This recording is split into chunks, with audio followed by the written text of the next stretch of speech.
शुक्लांबरधरं विष्णुं शशिवर्णं चतुर्भुजं प्रसन्नवदनं ध्यायेत् सर्वविघ्नोपशान्तये अगजाननपद्मार्कं गजाननमहर्निशम् अनेकदं तं भक्तानां एकदन्तम् उपास्महे वन्देऽहं मङ्गलात्मानं भास्वन्तं वेदविग्रहं याज्ञवल्क्यमुनिश्रेष्ठं जिष्णुं हरिहरप्रभुं जितेन्द्रियं जितक्रोधं सदा ध्यानपरायणम् आनन्दनिलयं वन्दे ज्ञानानन्दमहेश्वरं गुरुर्ब्रह्मा गुरुर्विष्णुः गुरुर्देवो महेश्वरः गुरुस्साक्षात् परब्रह्म तस्मै श्रीगुरवे नमः।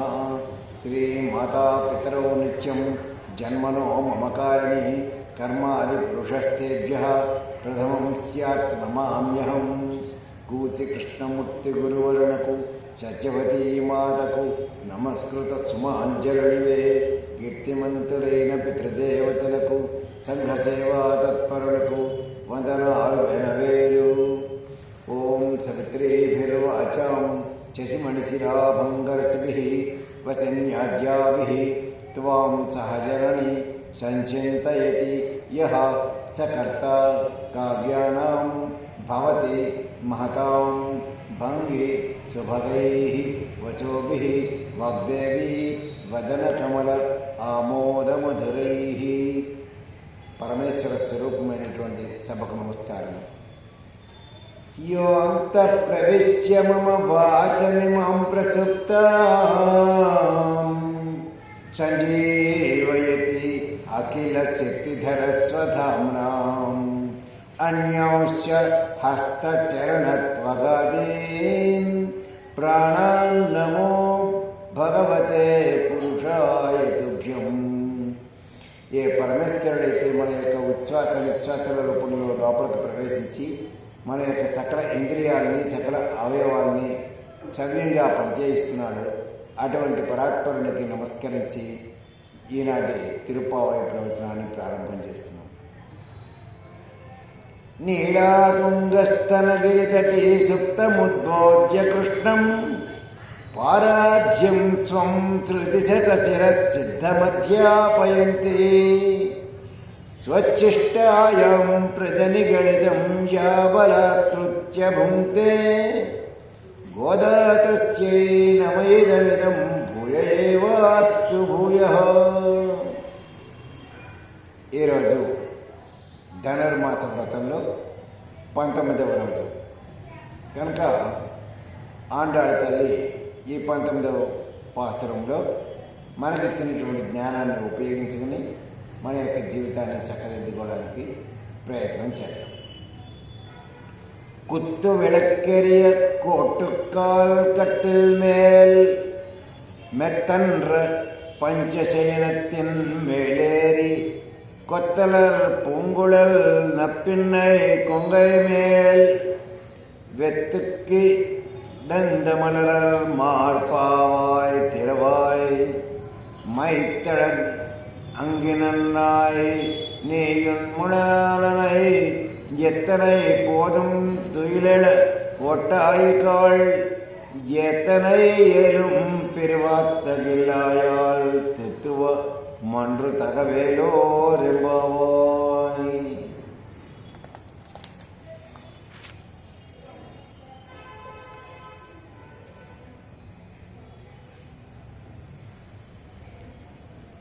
గుత్తి దీపపు కాంతులు నాలుగు వైపులా ప్రసరిస్తూ ఉంటే ఏనుగు దంతముల చేత చేయబడినటువంటి కోళ్ళు కలిగినటువంటి మంచం మీద అందము, చలువ, మార్దవము, పరిమళము, తెలుపులు అనేటటువంటి 5 గుణములు కలిగినటువంటి హంసతూలికా తల్పం మీద పవళించగా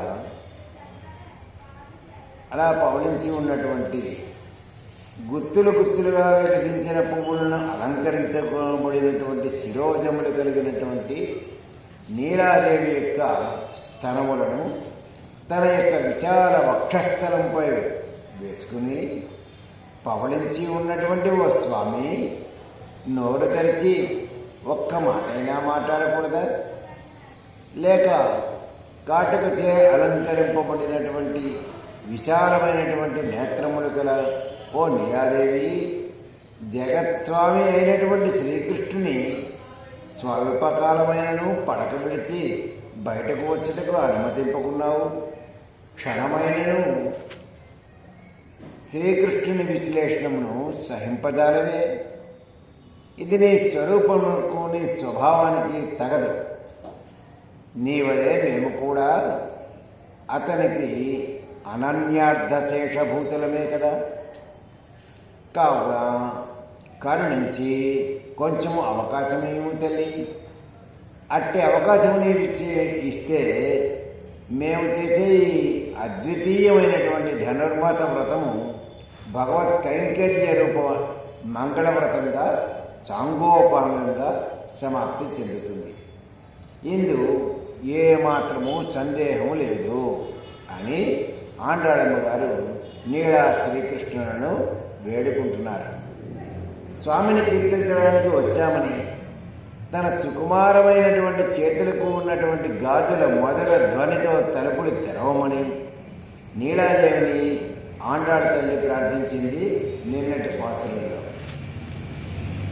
ఇప్పుడు మనం ఈ పాసురంలో ఆండాళమ్మ గారి ప్రార్థన ఆలకించి నీలాదేవి తలుపులు తెరవబోతే మన వారికి ఎదురుగుండగా ముందు ఈమె ఉండరాదు అని ఆ శ్రీకృష్ణుడు ఈమెను తలుపు తెరవనీయక ఆమెను వెనక్కి లాక్కుని బిగి కౌగిలిలో ఆమెను బంధించి పడక నుంచి లేవనీయక ఉండేటటువంటి శ్రీకృష్ణుడిని మేల్కొల్పమని అతడు మాట్లాడకుండా ఉంటే అతన్ని మేల్కొల్పు అమ్మా అని ఆండాళమ్మ గారు నీలాదేవిని ప్రార్థిస్తున్నారు.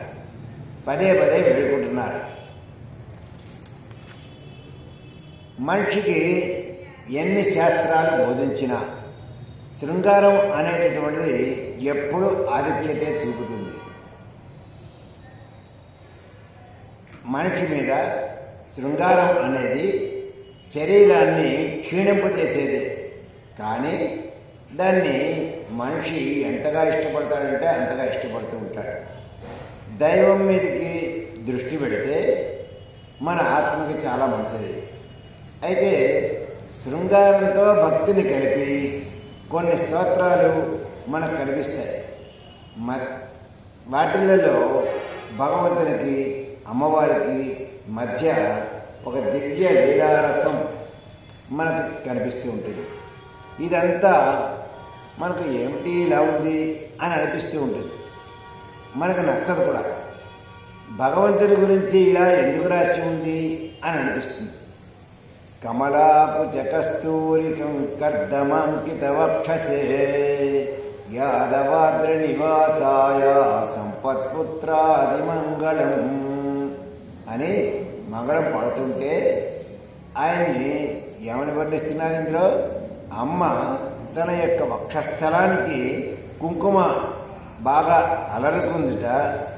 అలాగా అలదుకున్నటువంటి ఆమె యొక్క వక్షస్థలాలు ఉన్నటువంటి ఆమెని ఆయన ఆలింగితుడై దేహమంతా పుచ్చుకున్నాడట. ఓహో, అలాంటి స్వామి నీకు మంగళం అని ఈ చెప్పిన దానికి అర్థం. ఏమిటండి అసలు ఈ వర్ణన ఏమిటి? ఏమన్నా బాగుందా, అందంగా ఉందా అంటే ఇదంతా తప్పు అనేవారు కొందరు ఉన్నారు. కానీ ఈ వర్ణనల్లో చెప్పేది జగత్కారణమైనటువంటి పరమాత్మను మరియు జగన్మాత అయినటువంటి అమ్మను. వారి ఎరువుడి శృంగారమే లేకపోతే నీకు జన్మ అంటూ ఉంటుందా? ఉండదు కదా. లోకంలో అమ్మ అందానికి నాన్న వశమైనప్పుడే కదా నీకు ఒక జన్మ అనేది లభిస్తుంది. కర్మభారం తొలగించుకోవడానికి ఒక అవకాశం ఏర్పడాలంటే నీకు శరీరం కావాలి. ఆ శరీరం కావాలంటే అమ్మ అందానికి నాన్నగారు వశపడి ఉండాలి అని చెప్పేసి చెప్తున్నారు. అలాంటి అందాన్ని స్మరించినటువంటి బ్రతుకు కూడా ఒక బతుకైనా. అయితే ఆ అమ్మ అందం నువ్వు ఉపాసించదగినది కాదు, నువ్వు అనుభవించవలసినది కూడా కాదు. ఆ అందం నీకు జీవితాన్ని ఇచ్చేది, ఉపజీవ్యం అంటారు. నాన్నకు అదే అందం భోగ్యం. నీకు ఉండాల్సిన జ్ఞానం ఇది. ఇప్పుడు ఈ జ్ఞానంతో ఆ సౌందర్యాన్ని దర్శిస్తే మనకి తప్పుండదు. ఉపనిషత్తులు ఈ విషయాన్ని మనకు తెలిపాయి. అందుకే ఆండాళ్ళ తల్లి సృష్టికి ముందు ఉండే దశని ఈ పాత్రలో వర్ణిస్తారు. నిన్నటి రోజున అమ్మ లేచి తలుపు తెరుద్దామని అనుకుంది. కానీ అంతలోనే స్వామి తనెక్కడ చెడ్డవాడిని అని అనుకుంటారో అని నేనే తెరుస్తాలే అని ఒక్కసారి అమ్మ చెయ్యి బట్టి లాగేసరికి ఆవిడ కాస్త ఆయన వక్షస్థలం మీద పడింది. ఆ వక్షస్థలం మీద పడితే ఆమె యొక్క స్తనముల యొక్క స్పర్శతోటి ఆయన ఒంటి మీద స్పృహ కాస్త కోల్పోయాడు. ఆయన లేచి తలుపు తెరిద్దామని లేస్తూ ఉంటే అమ్మ తనెక్కడ ఇబ్బంది పడుతుందో అని, భక్తులకు దూరం అవుతుందో అని అమ్మ స్వామిని వదలలేదు. ఇలాగా వీళ్ళు ఒకరికొకరు ఆయన తెరిద్దామంటే ఆవిడ తెరవనివ్వదు, ఆవిడ తెరిద్దామంటే ఆయన తెరవనివ్వడు. ఈ విధంగా లోపల వాళ్ళ యొక్క పరిస్థితి సాగుతుంది. వీళ్ళు ఆండాళ్ళ తల్లి మిగిలిన గోపికలందరూ బయట నుంచి దాన్ని గమనించి లోపల ఉండేటటువంటి సన్నివేశాన్ని ఇలా ఉంటున్నారు. కుత్తు విడక్కెరియా, చుట్టూ గుత్తు దీపాలు వెలుగుతున్నాయి అన్నారు. అంటే దీపం అంటే ఏమిటి? మనం భగవంతుడి దగ్గర దీపం పెడతాం. ఎందుకు? స్వామికి చీకట, మనకు చీకట. పగటి వేళ దీపం ఎందుకు అంటే జ్ఞానానికి ప్రతీక అన్నారు. అది 5 వచ్చేలాగా పెడతారు. దాన్ని గుత్తి దీపం అంటారు. ఏమిటా 5 అంటే శృతి, స్మృతి, ఇతిహాసం, పురాణం, ఆగమనం అనే 5 రకాలైనటువంటి కాంతులు వెదజల్లేటటువంటి దీపాన్ని గుత్తి దీపం అని అంటారు. అంచేత అలాంటి చుట్టూ గుత్తి దీపాలు వెలుగుతున్నాయి. ఆ దీపాలు అవి వెలుగుతూ పక్క ఉన్న వాటిని ఏవైతే ఉన్నాయో వాటిని అన్నింటినీ కూడా కనిపించేటట్టుగా చేస్తున్నాయి. అవే నీకన్నా ఉత్తములు కదా అమ్మా, నువ్వేమో తలుపు తెరవడం లేదు సరి కదా, స్వామిని కూడా తలుపు తెరవనివ్వడం లేదు అన్నట్లుగా నిందలు మోపారు బయట ఉండేటటువంటి గోపికలందరూ. గతంలో కువలయ పీడాన్ని చంపి దాని యొక్క దంతాలతోటి నీడాదేవికి ఒక మంచాన్ని చేయించి ఇచ్చాట స్వామి. ఏమిటా కోలైపీయడం అంటే అహంకారము అన్నారు. అహంకారమే కోలైపీయడం అనేటటువంటి ఏమి. ఇది 4 రకాలుగా ఉంటుంది అహంకారం అనేది. ఏమిటా 4 రకాలు? నేనే తెలుసుకునేవాడను అని ఒకటి, 2 నేను అనుభవించేవాడను, 3 నేనే చేయగలిగినటువంటి వాడిని, 4 నేను భగవానుడికి దాసుడిని. ఈ 4 రకాలుగాను వ్యక్తిలో అహంకారాలు ఉంటాయి. ఈ అహంకారాన్ని అణచడం కోసం వాటిని కోళ్ళుగా తయారు చేసి, మంచానికి కోళ్ళుగా తయారు చేసి కిందన పెట్టి అణిచేసి స్వామి అమ్మ పైన పడుకున్నారు. ఇంకా మళ్ళీ ఆ అహంకారం పైకి రాకుండా. ఇది కోడయాపీయడం ద్వారా తయారైనటువంటి మంచం యొక్క పరిస్థితి. అటువంటి మంచాన్ని చేయించిచ్చాడు స్వామి. కొట్టుకాల్ ఏనుగు దంతాలతో చేసినటువంటి పాదాలు కలిగినటువంటి కట్టెలిమేల్ కట్టె మంచంలో మెత్తెన్రా మెత్తటి అతి సుకుమారమైనటువంటి పంచశయనంపై మేల్ ఏరి పడుకుని ఉన్నారు కదా అన్నారు. ఏమిటిది పంచశయనం అంటే ఏమిటి అంటే, ఒక పక్క ఉంటే ఆ పక్క అందంగా ఉంది అని చెప్పుకోవాలంటే దానికి 5 లక్షణాలు ఉండాలి. ఏమిటంటే పక్క మొట్టమొదట మెత్తగా ఉండాలి, 2 విశాలంగా ఉండాలి, 3 ఉన్నతంగా ఉండాలి, 4 దాని నుంచి ఒక రకమైనటువంటి పరిమళాలు కూడా వస్తుండాలి. అలా ఉన్నప్పుడే ఈ 5 రకాలైనటువంటి లక్షణాలు ఉన్నటువంటి దాన్ని పంచశయ్య అంటారు. అంతేకాదు కాలానుగుణంగా చలికాలంలో వెచ్చగా ఉండాలి, వేడికాలంలో చల్లగా ఉండాలి. ఇది కూడా పక్కకు ఉండేటటువంటి లక్షణం. అలాంటి దాన్ని చక్కని పాన్పు అంటారు. అసలు ఎవరి పాన్పు అంటే భగవంతుడే పాన్పు. దాని మీద పడుకున్నవారు ఎవరు? నీలాదేవితో కూడుకున్నటువంటి స్వామి. అందుచేత కొత్తలారు పుంగురలారు గుత్తులు గుత్తులుగా పుష్పాలను కేశాలలో ధరించినటువంటి నప్పిన్నాయి ఆ అందగత్తే అన్నారు. అంటే ఇక్కడ పుష్పాలంటే ఏమిటి అన్నారు.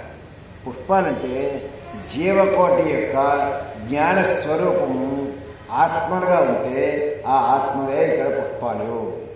అటువంటి ఆత్మలు వాటిని ఆత్మలన్నింటినీ కూడా స్వామితో చేర్చడమే ఆమె యొక్క ప్రధానమైనటువంటి ప్రయోజనం. అందుకని ఆమె గుత్తులు గుత్తులుగా ఉండేటటువంటిది పువ్వుల్ని కేశాల్లో ధరించి ఆమె స్వామి దగ్గర ఉంది అని చెప్తున్నారు.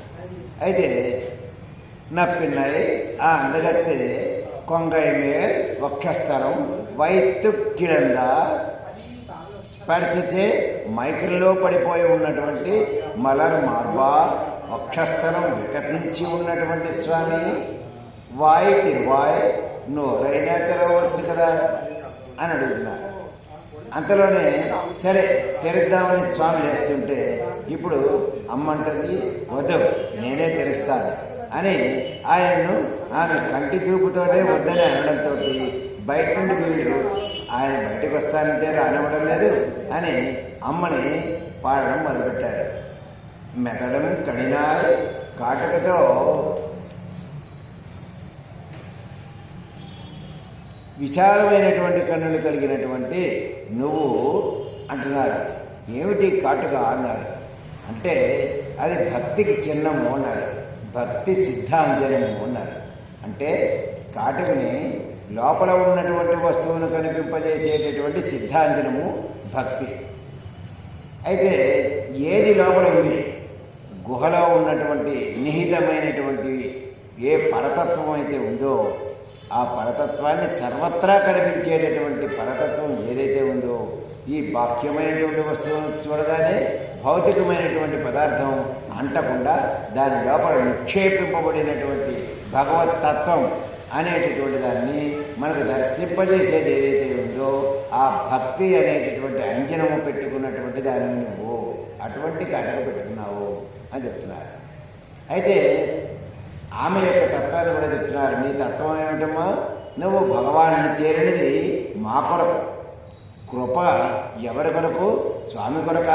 కృప కొరక అంటే కాదు, ఆశ్రయించిన వారి కొరకు అన్నారు. జీవుల కొరకు, జీవులపై ఆశ్రయించినటువంటి మా కొరకు ప్రసరించినటువంటి స్వామిని అంగీకరించని దయ మాకెందుకు? అంచేత దయ యొక్క తత్వానికి ఇది విరుద్ధం కదా. కాబట్టి దయాస్వరూపం కాదు కదా ఇది. అందుకని స్వామిని నువ్వు ఎట్టి పరిస్థితుల్లోనూ కూడా ఆపు చేయవద్దు అని చెప్తున్నారు. నువ్వు ఉన్ మడాలనై నీ స్వామిని ఎత్తనై పోదం తుయ్యలేరా? ఇప్పటికైనా లేపి ఒట్టాయికాడు మాకు చూపించవా?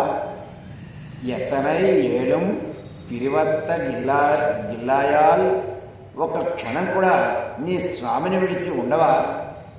తత్వమనరు తగవు, నీ స్వరూపానికి ఇది తగదు అని కొంచెం కఠినంగా ఆండాళ్ళ తల్లి గోపికలు కలిసి దీనిని నీలాదేవిని కఠినంగా మాట్లాడుతున్నారు ఈ పాత్రంలో. స్వస్తి ప్రజాభ్య పరిపాలయంతాం న్యాయేన మార్గేణ మహిం మహేషా గోబ్రాహ్మణేభ్యः శుభమస్తు నిత్యం లోకాః సమస్తాః సుఖినో భవంతు.